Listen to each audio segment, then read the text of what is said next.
Good day, class. I am Maria Eliza Candog, and today we're going to discuss a fascinating topic in physics, describing rotational motion quantities using vectors.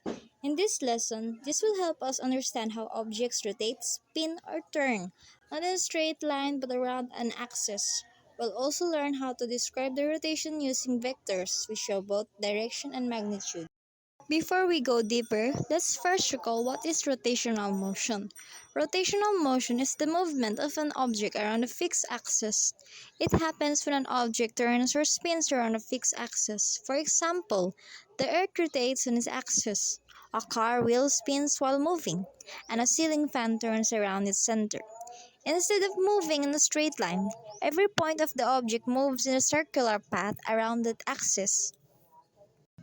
What are rotational motion vectors? Rotational motion vector shows how much, how fast, and in what direction an object rotates. When describing rotational motion, we use vectors because rotation has both magnitude and direction. These vectors tell us how much the object rotates and which way it spins, clockwise or counterclockwise. Now let's discuss the four main rotational quantities. The first is the angular displacement, also known as theta. It is the angle through which an object rotates. The angular displacement tells us how much an object has rotated and in what direction. It's the angle between the starting and final position of the object. The direction of this vector is found using the right-hand rule. Curl your fingers in the direction of rotation and your thumb points to the direction of the vector. Here is an example of angular displacement. A wheel rotates 90 degrees, or equal to pi over 2 radians, around its axis. Find the angular displacement.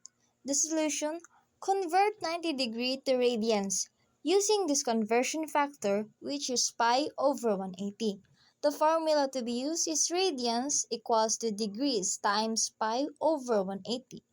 Radians is equals to 90 degrees times pi over 180 is equals to 90 pi over 180 is equals to pi over 2. The second rotational quantity is the angular velocity, which is the symbol of W, also known as omega. It is the rate at which an object rotates, or means radians per second. Angular velocity tells us how fast and in what direction an object is rotating. It's similar to linear velocity but for rotation. We calculate it using the formula angular velocity is equals to theta over t, whereas theta is angular displacement and t is time. An example problem of angular velocity. A fan rotates through 4 pi radians in 8 seconds. Find its angular velocity. Solution: omega is equals to angular displacement over time interval. Omega is equals to 4 pi radians is over to 8 seconds. Omega is equals to pi over 2 radian per second. Next is the angular acceleration, but we can also remember it as the small letter a. It is the rate of change of angular velocity. It tells us how quickly the angular velocity changes, in other words, how fast the rotation speeds up or slows down. An example: a wheel's angular velocity increases from 2 rad per second to 10 rad per second in 4 seconds.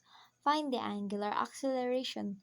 Solution: acceleration is equals to angular velocity over time interval.